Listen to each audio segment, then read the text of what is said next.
Assalamualaikum warahmatullahi wabarakatuh.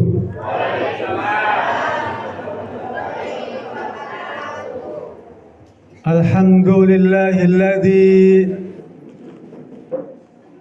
an'amana bini'matil istiqlal min biladina Indonesia. Asyhadu an la ilaha illallah wa asyhadu anna Muhammadan abduhu wa rasuluh iqraran bihi wa tauhida. Allahumma salli ala Sayyidina Muhammad wa ala alihi wa sahbihi wasallim tasliman mazida. Yang kita sama-sama hormati Presiden Lajnah Tanfidiyah Syarikat Islam Indonesia beserta jajarannya,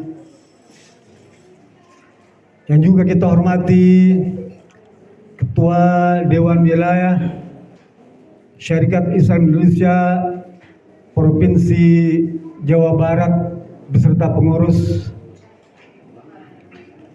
yang kita sama-sama banggakan pimpinan cabang Syarikat Islam Indonesia Kabupaten Cianjur beserta para pimpinan ormas front sayap se-Kabupaten Cianjur.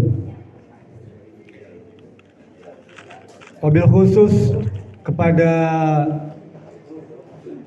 Tripika Kabupaten Cianjur dari Kodim 03 Pak, nomor berapa? 0608 Kabupaten Cianjur, atau yang mewakilinya dari Dandim. Begitu juga dari Kapolres atau Polsek yang mewakilinya. Tentu saja kita tidak bisa lupakan orang-orang yang terhormat, para wufud Musyawarah Cabang Kabupaten Cianjur yang 85% telah menghadiri tempat yang penuh barokah ini. Rasanya masih belum terlambat kalau di akhir bulan Agustus ini kita sebagai bangsa Indonesia patut bersyukur pada Allah Subhanahu wa taala atas peristiwa kemerdekaan Negara Kesatuan Republik Indonesia yang telah diusahakan dan diperjuangkan oleh para pendahulu kita. Sepatutnya kita bersyukur, karena dengan kemerdekaan itulah kemudian kita bisa melaksanakan berbagai aktivitas. Dan hadis mauquf kata Umar bin Khattab, al-hurriyatu tamamul ubudiyah wal haqiqatul ubudiyah tamamul hurriyah.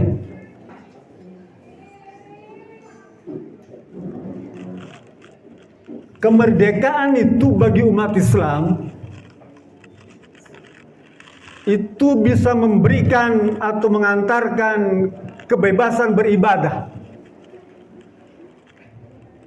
Kita bisa bandingkan di beberapa negara yang belum merdeka, untuk melaksanakan ibadah yang sederhana saja, sholat berjamaah di masjid, tidak bisa dilaksanakan.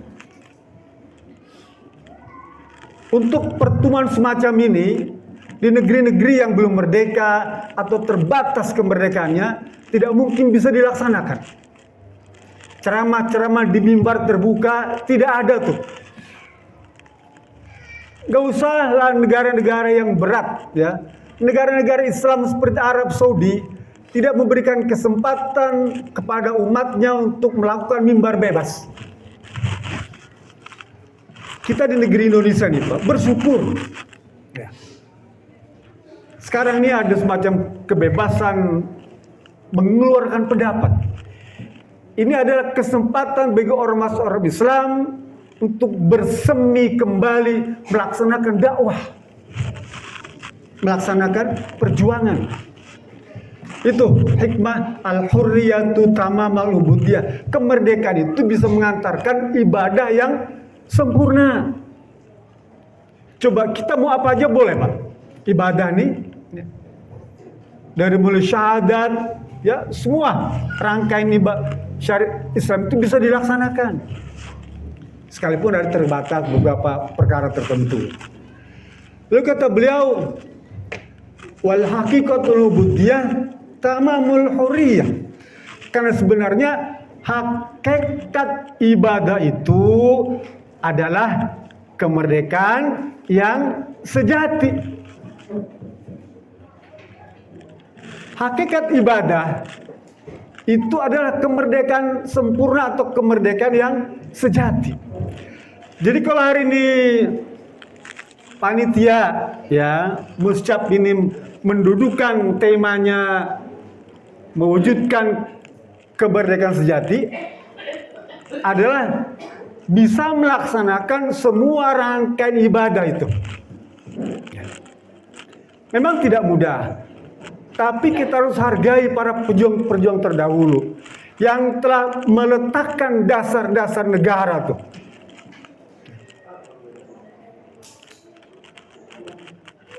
Memang ada sedikit perubahan, tapi pada awalnya dasar negara ini memiliki dasar Islam yang kuat. Pada tanggal 17 Agustus itu dasar negara itu Pancasila itu sila pertama itu ketuhanan yang Maha Esa dengan menjalankan syariat Islam bagi pemeluknya. Maknanya apa? Orang tua kita dulu itu apa? Usaha perjuangannya sudah maksimal sampai menempatkan Islam, kata Islam itu di dalam dasar negara tuh. Artinya usaha perjuangannya itu. Sekalipun pada tanggal 18 Agustusnya 7 kata di belakang itu hilang. Dan itu apa? Maknanya pengorbanan para pemimpin Islam bagi persatuan negara kesatuan Republik Indonesia. Itu tidak sederhana pengorbanan umat Islam tuh. Merelakan atau melepaskan 7 kata itu demi keutuhan negara kesatuan Republik Indonesia. Itu yang harus kita peringati sekarang nih. Pengorbanan pejuang itu, ya. Tanpa itu tidak akan terwujud. Mesti akan ada apa? Terus gontok-gontokan. Tapi dengan umat Islam berkorban merelakan 7 kata itu tidak dicantumkan, maka amanlah, damailah. Merdeka! Merdeka! Merdeka! Merdeka! Merdeka! Alhamdulillah. Lah, hilangnya 7 kata itu, Pak. Kita tidak merasa dirugikan, tidak. Tetap karena pada sila pertama itu merupakan ketuhanan yang Maha Esa, dia merupakan kalimatun sawa. Apa kalimatun sawa itu? Kesepakatan bersama. Nanti ibu-ibu bapak-bapak buka surat Ali Imran, ya. Ayat 63 atau 64 itu. Ya. Allah berfirman, "Qul ya ahlal kitab ta'alu ila kalimatin sawa'im bainana wa bainakum." Surat Ali Imran ayat 63 itu. Allah mengajarkan kepada Nabi Muhammad, "Wahai Muhammad, sampaikan kepada orang-orang Nasrani, orang-orang Yahudi ya, orang-orang kafir itu ya, tentang kalimatun sawa nih. Ya. Karena pada dasarnya mereka juga berketuhanan, dan ajak mereka itu untuk menjadikan kalimatun sawa itu sebagai pijakan bekerja sama. Apa maknanya? Diajak mereka untuk bertauhid. Coba. Sampai begitunya tuh Allah membimbing pada Nabi Muhammad untuk meletakkan kalimatun sawa itu sebagai kesepakatan bersama. Dan alhamdulillah kita para pejuang terdahulu menjadikan kalimatun sawa itu sebagai pijakan yang sama. Ya, syukuri itu Pak. Bahkan kata Allah Subhanahu wa taala kemudian memberikan perumpamaan tentang kalimatun sawa itu pada surat Ibrahim ya, ayat 42. Dicek 42 dan 43 tuh.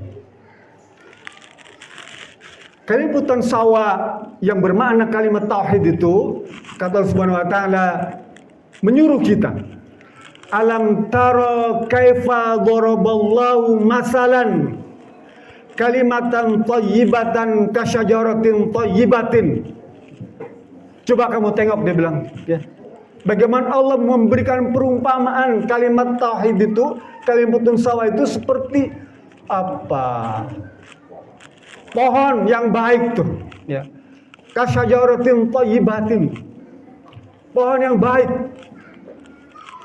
Pohon yang baik itu cirinya asluha sabitun ya, afar'uha fis sama, akarnya itu menancap ke dasar tanah yang paling dalam, kokoh dia. Apa maknanya kata para ulama? Yang dimaksud akar itu adalah akidah. Akidahnya sangat kuat, menancap ke dasar bumi itu, tidak bisa digoyang. Wafar hafis sama, dan batangnya tuh, keislamannya itu cukup kuat dan menjulang tinggi. Ya. Tuti ukula kulahinin bin zurbiha, dan buahnya itu ya memberikan manfaat bagi semua manusia. Semua. Ini yang dimaksudkan Islam itu rahmatan lil alamin. Allah berikan perumpamaan kalimatun syajarah. Apa buahnya? Akhlak. Nih, akhlak yang baik. Tampilkan bagaimana kaum syarikat Islam Indonesia itu bukan hanya memiliki akidah yang kuat, sebersih-bersih tauhid, setinggi-tinggi ilmu, ya, sepandai-pandai desa, tapi juga berakhlak mulia. Apa ada ternyata itu bisa bekerja sama dengan yang lain tuh, memberikan manfaat kepada masyarakat yang lain. Tentu saja mulai dari diri sendiri tuh. Bangun pribadi ini menjadi apa? Nafsi thayyibah. Nafsiyah thayyibah, pribadi yang baik. Dia akidahnya bersih, ya. Ibadahnya sahih. Kemudian akhlaknya mulia, muamalahnya halal. Berikan itu. Orang beriman itu jangankan yang haram, yang syubhat aja takut, Pak. Khawatir. Baik itu merupakan apa? Makanan, minum atau perbuatan pun yang syubhat aja nggak berani, khawatir. Mulai dari pribadi. Nafsiyah thayyibah, bangun tuh. Yang kedua, tingkatkan menjadi usrah thayyibah, keluarga.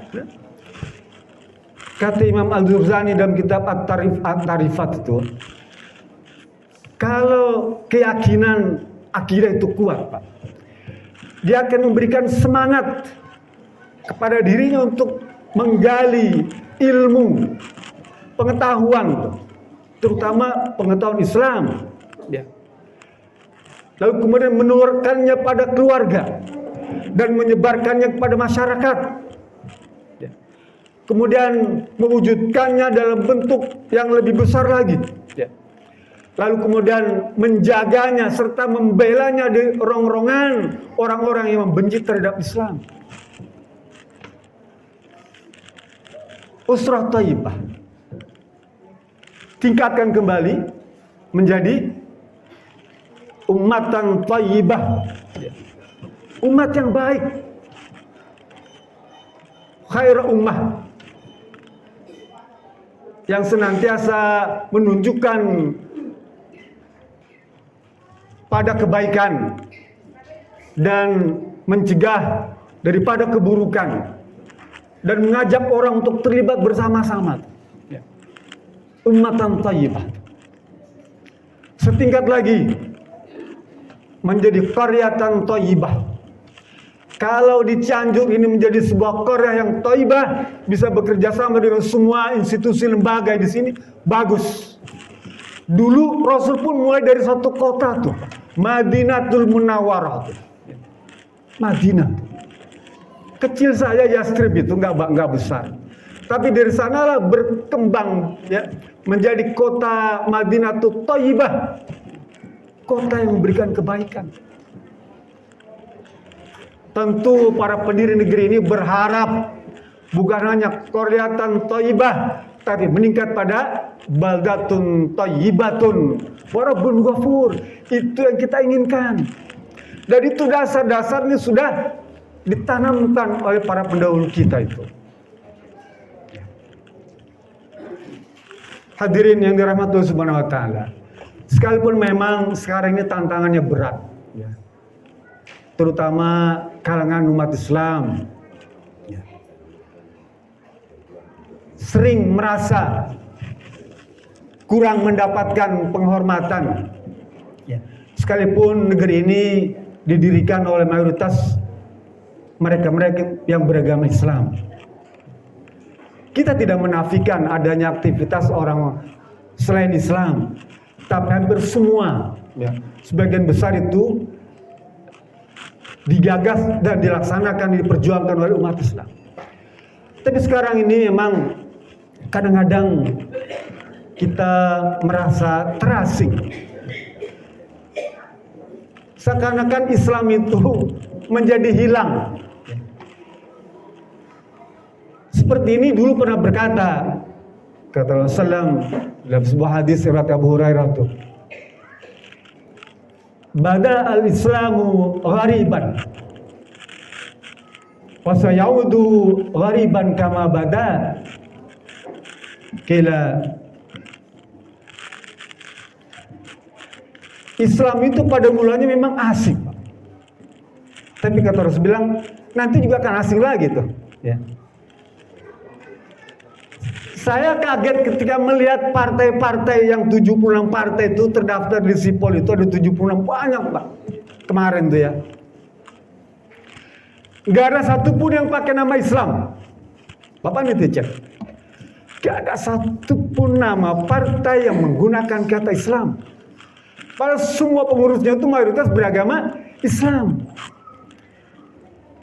Artinya apa? Artinya memang pertama boleh jadi tidak ada motivasi ya para pengurus partai itu yang menghendaki adanya narasi Islam. Atau yang kedua memang peraturannya dilarang menggunakan kata Islam. Wallahualam. Kalau kita baca Undang-Undang Ormas nomor 16 tahun 2017 dan nomor 17 tahun 2017 termasuk Perpunya ya nomor 2 tahun 2016 itu tidak dilarang untuk menggunakan nama Islam. Tapi kenapa semua partai ya, nggak ada satupun yang menggunakan nama Islam? Ada nyerempet-nyerempet sedikit lah, ya. Tapi tidak sebagai umat Islam, karena itu juga nama yang orang lain juga non Muslim bisa menggunakan itu. Lebih-lebih partai sekarang terbuka, bebas. Nah, itu merupakan sinyalemen, ya. Bahwa apa yang diucapkan Rasul itu benar. Jangan-jangan bukan hanya itu. Dalam hadis lain kata Rasulullah, la yabqa minal islami illa ismun. nanti deh akan datang suatu masa di mana Islam itu cuma tinggal nama aja, nama. Wala yabqa minal Qur'ani illa rasm. Bahkan Quran itu nanti cuma sekedar apa? Hiasan. Benda-benda yang dipajang di dalam rumah itu. Ibu punya Quran di rumah? Ya, suka dibaca? Nah, kitab apa? Kitab suci bukan? Kitab suci, saking sucinya itu Quran taruh paling atas, ya, dibungkus, kasih kembang, kasih obat nyamuk, karena disucikan, tapi tidak pernah dibaca. Quran. Lebih jauh lagi, kalau kita sering pergi ke tempat-tempat di kampung-kampung tuh, di rumahnya satu lemari itu penuh kitab tuh. Ada yang semeter. Fathul Bari itu 3 meter Pak panjangnya Pak. Fathul Bari itu syarah hadis Imam Al-Bukhari. Panjang itu, satu lemari itu penuh berjejer tuh. Belum Al-Tabari. Lah, kalau ditanya, suka baca nggak? Enggak. Ya. Enggak baca. Lah itu kenapa? Dipajang. Hiasan aja tuh. Kan. Beli Bahrul Mazi 22 jilid panjang-panjang tuh. Pajangan aja. Itu terjadi sekarang. Coba tanya sekelas ustadz lah. Ya. Mohon maaf. Kitab yang berjajar di lemari itu puluhan, ratusan bahkan. Nggak pernah dibaca. Nah ini juga masalah kita. Masalah kaum syarikat Islam Indonesia. Saya berpesan kepada pengurus cabang nanti terpilih nih ya. Coba dicarikan metode sistematika pembelajaran. Dulu kita belajar baca Quran itu Pak di kampung saya ya. Itu pakai metode Al-Baghdadiyah tuh. Jabar Jer, pernah dengar Bu ya?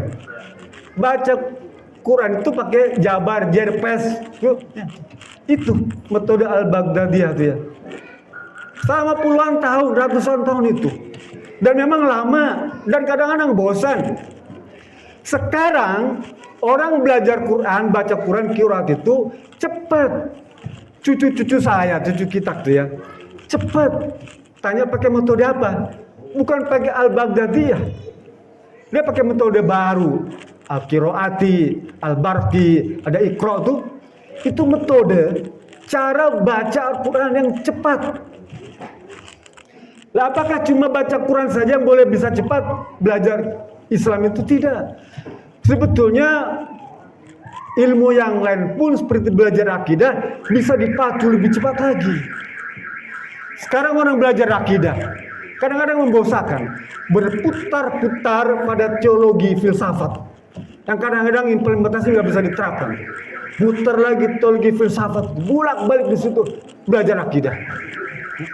Coba para ulama di Kabupaten Cianjur cari metode cara supaya belajar akidah itu cepat.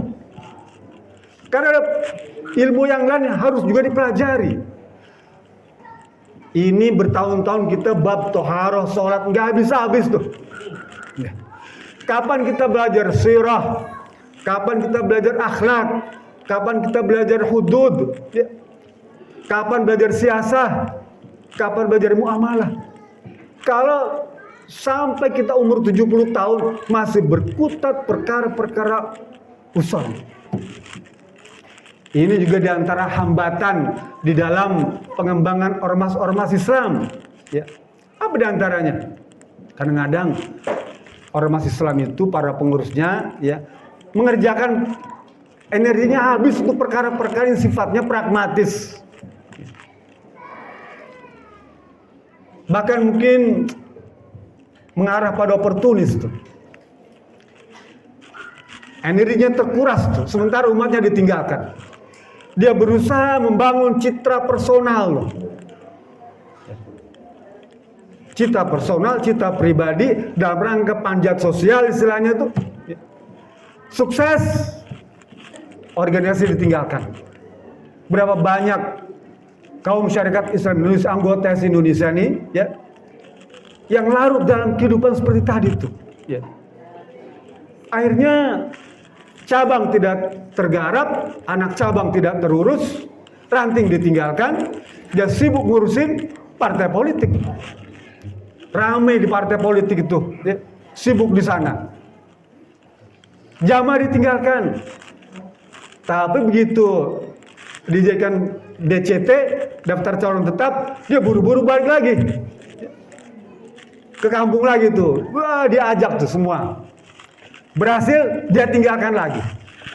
Ini persoalan di kalangan ormas Islam, ya, yang kita coba ke depannya harus hindari. Saya senang dengar berita di Kabupaten Cianjur ini, pengurusnya sudah aktif di Majelis Ulama, aktif di basis Kabupaten Cianjur, ya, aktif di FUB, aktif di LPOI. Itu yang diharapkan, ya. Itulah makna anfaatun linnas tuh, bermanfaat bagi manusia yang lain tuh. Itu diharapkan. Kalau kader Syarikat Islam Indonesia bisa memenuhi semua lembaga formal di Kabupaten Cianjur, rasanya saya optimis, ya. Cianjur akan menjadi qaryatan thayyibah seperti Madinatul Munawwarah. Amin. Itu yang kita inginkan sekarang nih, Pak. Terus yang ketiga, hambatan ormas tuh, Pak, ya. Pertama tadi sering terlibat dalam percaturan politik. Yang kedua, sering terlibat pada pergumulan masalah-masalah fikih klasik. Sering ormas itu terpaku pada persoalan-persoalan fikih. Padahal syarikat Islam Indonesia ini sudah meninggalkan itu. Tidak perlu lagi ada perdebatan dalam urusan masalah fikih. Itu kan masalah ijtihadi. Saya sering ditelepon oleh kader-kader SI, ya, Syarikat Islam Indonesia itu. Gimana nih mengenai ubudiyahnya? Ya. Saya bilang, sudahlah, apa yang Anda hafal, yang bisa, yang telah dipelajari sejak kecil, praktekkan itu.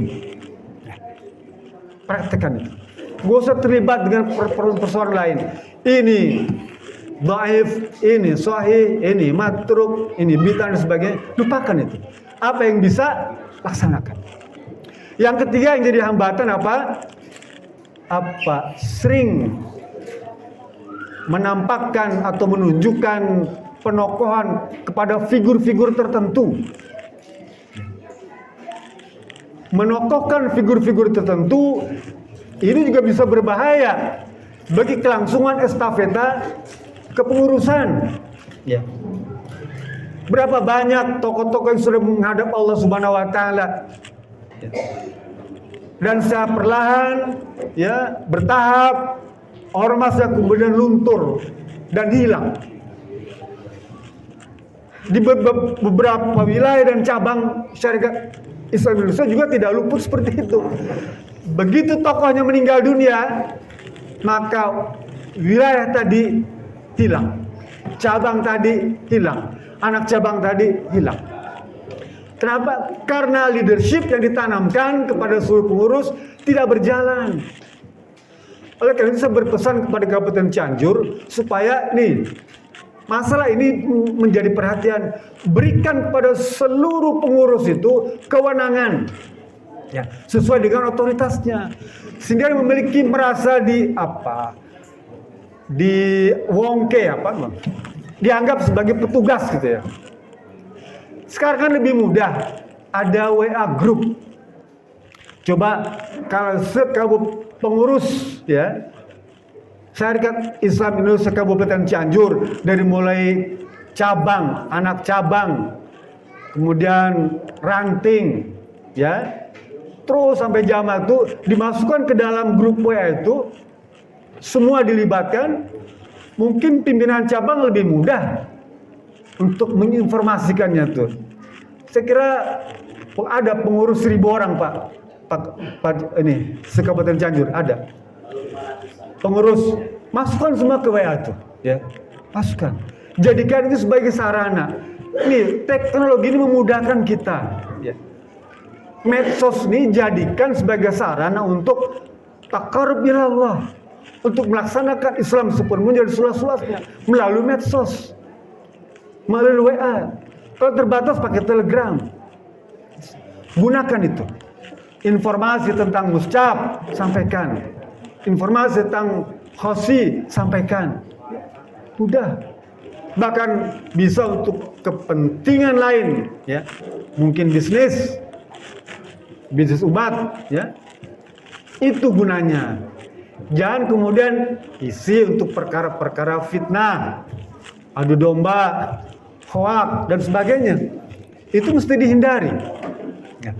Kalau kita bijaksana menggunakan medsos, ya, handphone, maka dia akan mendatangkan manfaat yang besar.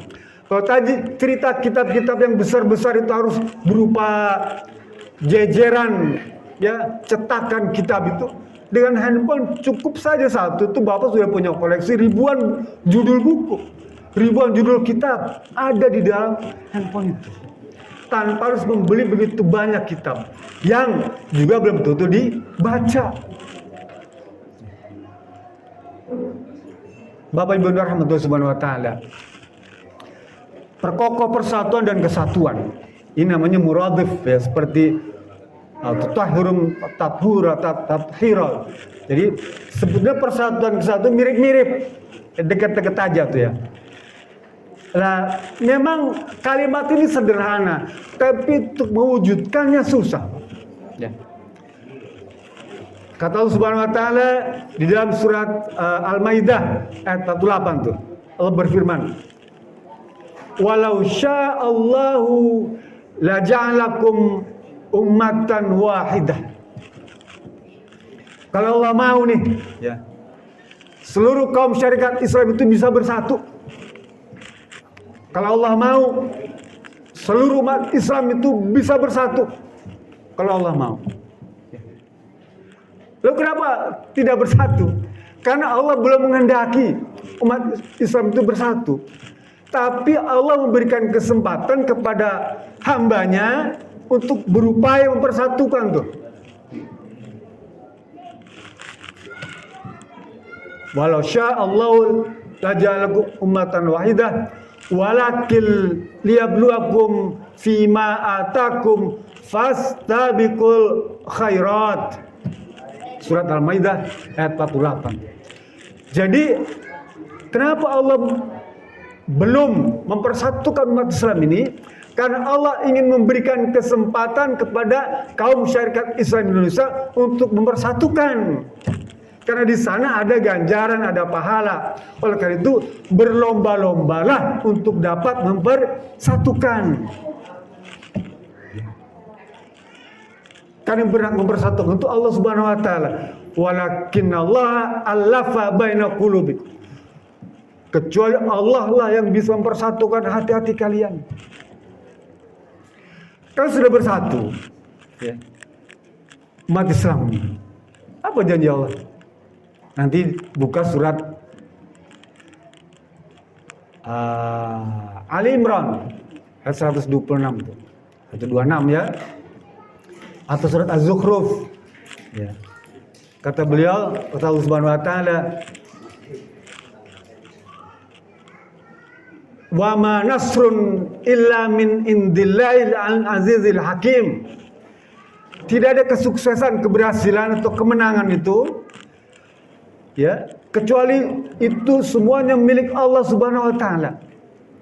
Kesuksesan, kemenangan, keberhasilan itu milik Allah. Wa kana Allahu haqqun alaina nasrul mu'minin, kata Allah. Dan hak sayalah, ya, kewajiban sayalah, kata Allah tuh, untuk memberikan kemenangan, kesuksesan, keberhasilan kepada siapa? Orang yang beriman. Orang yang beriman ini, Pak. Jadi diberikan kepada orang yang beriman. Siapa yang beriman itu? Yang memiliki keyakinan kuat yang asula sabitun, yang akidah menancap di bawah. Kata Abul A'la Al-Maududi dalam kitab Al-Iman wal Islam, orang yang memiliki akidah yang kuat, ya, akidahnya kuat, dia bisa menjadi trigger atau motor penggerak bagi kebangkitan peradaban Islam tuh. Kaum syarikat Islam Indonesia sudah punya modal, akidahnya bersih, akidahnya kuat. Jadi sebenarnya kaum syarikat Islam Indonesia itu bisa menjadi motor penggerak dimanapun dia berada. Ya. Apakah di tingkat kabupaten, dia bisa menjadi motor penggerak karena akidahnya kuat. Di tingkat kecamatan, dia bisa menjadi motor penggerak. Di tingkat desa bisa menjadi motor penggerak. Di tingkat RW, RT pun dia tetap akan menjadi motor penggerak. Karena akidahnya kuat. Apa yang mesti dibangun sebagai motor penggerak itu demi kepentingan Islam? Karena Islam nih Pak, kata Allah Subhanahu wa taala, ya. Wantumul a'laun. Kalian ini tinggi, Pak. Ya. Tinggi Islamnya. Surat Ali Imran. Wantumul a'laun. Tinggi. Syaratnya apa? In kuntum mu'minin tuh. Ayat terusnya tuh. Syaratnya akidahnya harus kuat. Maka kalau kita bisa tampil di mana kita berada, maka Allah akan memandang, menghormati, memberikan respect kepada syarikat Islam Indonesia.